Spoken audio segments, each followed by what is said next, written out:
Shalom Bapak Ibu, saudara-saudara yang dikasihi oleh Tuhan kita Yesus Kristus. Kita bertemu kembali dalam waktu teduh kita, merenungkan kebenaran firman Tuhan yang adalah tuntunan bagi kita dalam menjalani hari-hari kita. Saya akan membacakan kembali nats kita hari ini dari Efesus 5 ayat 15 sampai 17. Karena itu perhatikanlah dengan saksama bagaimana kamu hidup, janganlah seperti orang bebal, tetapi seperti orang arif, dan pergunakanlah waktu yang ada, karena hari-hari ini adalah jahat. Sebab itu janganlah kamu bodoh, tetapi usahakanlah supaya kamu mengerti kehendak Tuhan. Saudara-saudara yang dikasihi oleh Tuhan kita Yesus Kristus, berbicara tentang waktu. Waktu adalah perkara yang tidak mudah untuk kita pahami, karena dalam waktu itu terjadi segala sesuatu dan bergulir segala sesuatu. Waktu itu sungguh sangat luas. Waktu itu sungguh adalah perkara yang tidak mudah kita mengerti dan tidak mudah kita pahami, terlebih tidak mudah untuk kita jalani. Saudara, firman Tuhan sudah menjelaskan kepada kita bahwa betapa luasnya dimensi dari waktu itu, terlebih dimensi waktu-waktu Tuhan. Mazmur 90 ayat 4 dikatakan, sebab di matamu 1000 tahun sama seperti hari kemarin apabila berlalu, atau seperti suatu giliran jaga di waktu malam. Firman Tuhan ini mengatakan kepada kita, di mata Tuhan 1000 tahun sama seperti hari kemarin apabila berlalu. Saudara, 1000 tahun di mata Tuhan sama seperti satu hari.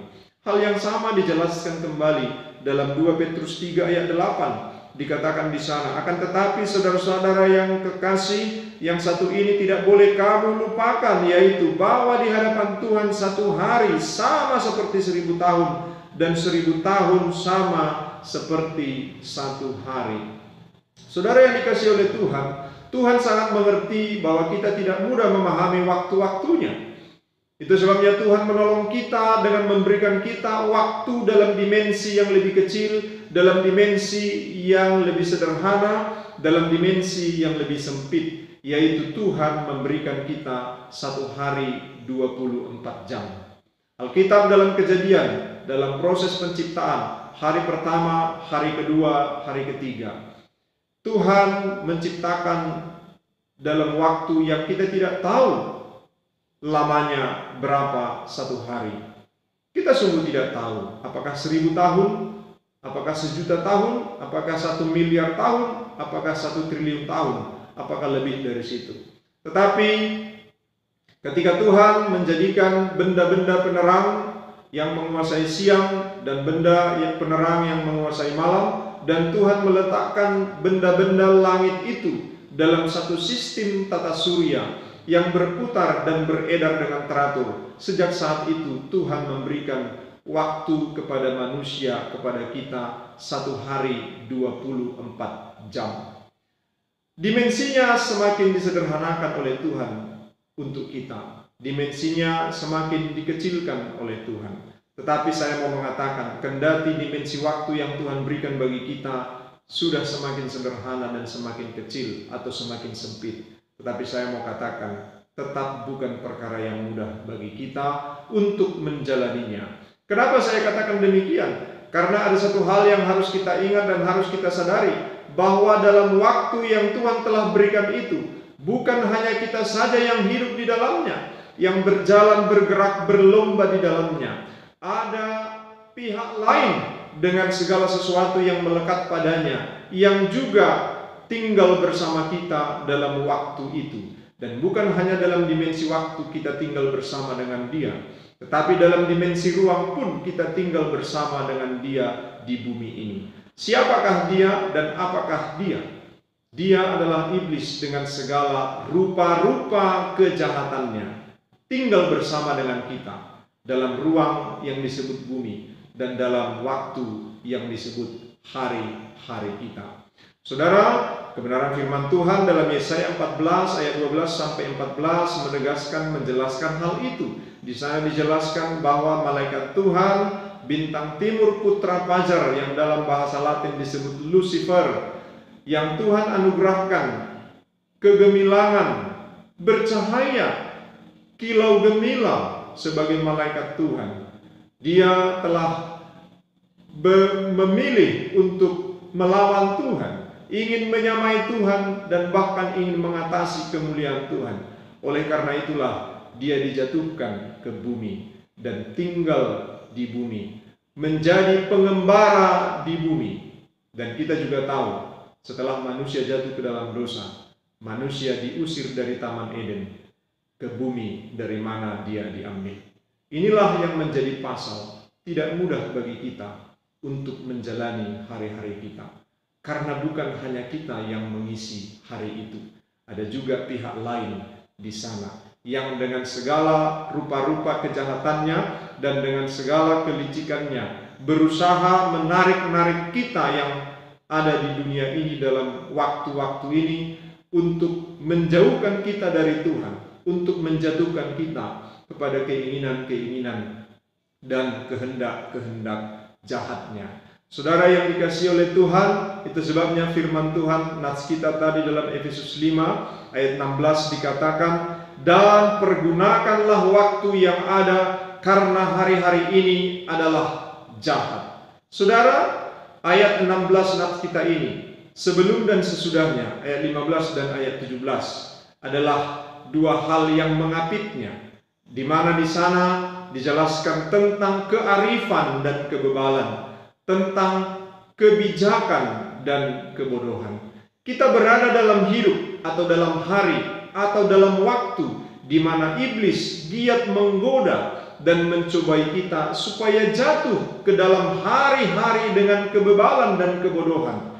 Di dalam hari-hari kita, iblis giat menggoda kita untuk tidak berubah, untuk tetap bertahan dengan kebiasaan-kebiasaan buruk yang kita lakukan dalam hari-hari kita. Dalam hari-hari kita itu, iblis giat menyeret kita untuk tetap dalam kebodohan, melakukan hal-hal yang justru merusak diri dan kehidupan kita. Saudara, demikianlah jahatnya hari-hari yang kita jalani setiap hari. Saudaraku yang dikasihi oleh Tuhan, di tengah-tengah hari-hari yang jahat itu, firman Tuhan mengingatkan kita supaya kita menggunakan waktu yang ada. Mempergunakan waktu sebaik-baiknya adalah cara kita untuk mengalahkan rencana iblis si jahat itu atas kita. Saudaraku, ketika kita telah menggunakan waktu kita dengan sebaik-baiknya, iblis tidak akan punya kesempatan untuk menggoda dan mencobai kita supaya jatuh dan jauh dari Tuhan. Bagaimanakah menggunakan waktu dengan sebaik-baiknya? Apa yang dialami Daud bisa menolong kita lebih memahaminya. Satu bagian dari kehidupan Daud yang berpasal dari kegagalannya menggunakan waktu dengan baik. Dalam 2 Samuel 11 ayat 1-2 yang menceritakan kejatuhan Daud berawal dari tidak digunakannya waktunya dengan baik.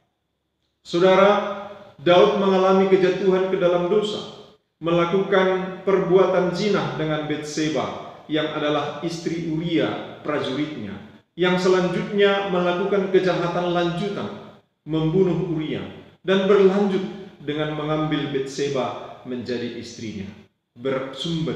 Berpangkal dari gagalnya Daud menggunakan waktunya dengan baik. Kenapa saya katakan demikian? Dalam 2 Samuel 11 ayat 1-2 dijelaskan di sana. Pada pergantian tahun, pada waktu raja-raja biasanya maju berperang, maka Daud menyuruh Yoab maju bersama orang-orangnya dan seluruh orang Israel.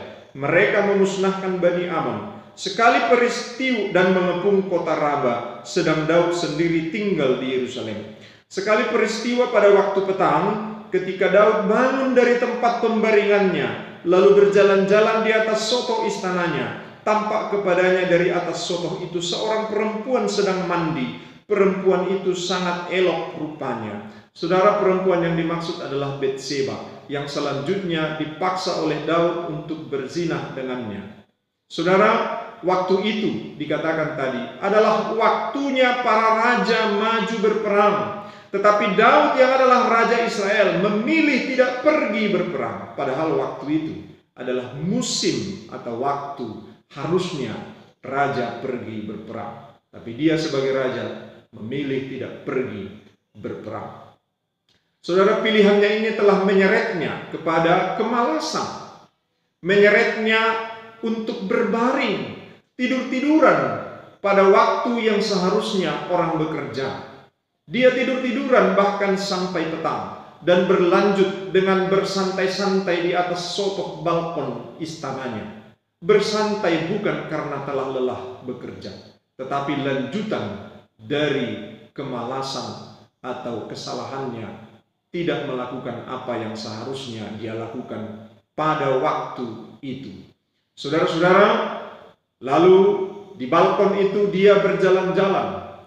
Dari balkon itu dia mengamati dan memperhatikan dengan saksama apa yang seharusnya tidak perlu diperhatikan dengan saksama. Saudara-saudara yang dikasihi oleh Tuhan, ketika Daud melihat ada seorang perempuan mandi, saya mau menjelaskan kepada kita bahwa tempat mandi itu bukan baru hari itu ada. Tempat mandi itu memang adalah tempat mandi umum. Dan mengingat itu, pastilah Betseba yang sedang mandi, pastilah dia mandi dengan etika mandi di tempat umum. Tentu dia tidak mandi dengan cara yang seronok, yang tidak sopan. Karena itu tempat mandi umum. Dari istana raja tempat mandi itu tidak begitu jauh dan itu kelihatan. Dan itu adalah tempat mandi bagi orang-orang istana atau keluarga-keluarga pegawai atau prajurit istana. Tidak mungkin Betseba mandi dengan cara yang seronok pada saat itu. Tetapi karena Daud sedang berada dalam lanjutan kesalahan, akhirnya dia menggunakan waktu itu untuk memperhatikan dengan saksama, memelototi sesuatu yang tidak seharusnya dipelototi. Memeriksa sesuatu, melihat dengan mata melalak sesuatu yang seharusnya tidak dilihatnya dengan melalak. Saudara yang dikasihi oleh Tuhan, hal itu menjadi pangkal, menjadi ruang yang luas bagi si jahat. Itu sebabnya timbul pemikiran-pemikiran yang jahat di hatinya dan di pikirannya. Melihat perempuan itu yang pastilah mandi dengan cara atau dengan etika mandi di tempat umum. Pastilah dengan mandi yang tidak memamerkan secara terbuka apa yang tidak perlu dipamerkan. Tetapi hal yang demikian pun menjadi godaan yang hebat bagi Daud. Karena dia memang sedang berada dalam menyalahgunakan waktu yang seharusnya bekerja. Saat itu dia sedang dalam lanjutan kesalahan, yaitu bersantai-santai. Saudara yang dikasihi oleh Tuhan, lalu dia mengingininya, lalu dia memaksa memilikinya, sampai membunuh istri Betseba. Setelah itu dia mengambil Betseba menjadi istrinya. Saudara, tidak menggunakan waktu atau mengisi waktu dengan baik akan membuat pikiran dan hati kita menjadi ruang yang lapang untuk diisi hal-hal jahat. Karena orang yang sedang tidak mengerjakan sesuatu yang baik akan menjadi sasaran iblis untuk digoda dan untuk diseretnya kepada kehendaknya, yaitu segala yang jahat. Lukas 4 ayat 13, sesudah iblis mengakhiri semua pencobaan itu, ia mundur daripadanya dan menunggu waktu yang baik.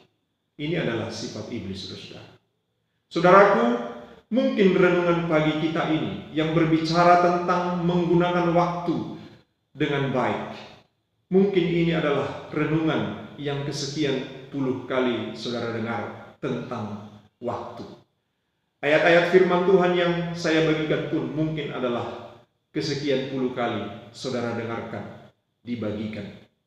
Tetapi saya mau katakan, kendati demikian, siapakah di antara kita yang sudah berani dan yakin bisa berkata bahwa aku sudah menggunakan waktuku dengan sebaik-baiknya?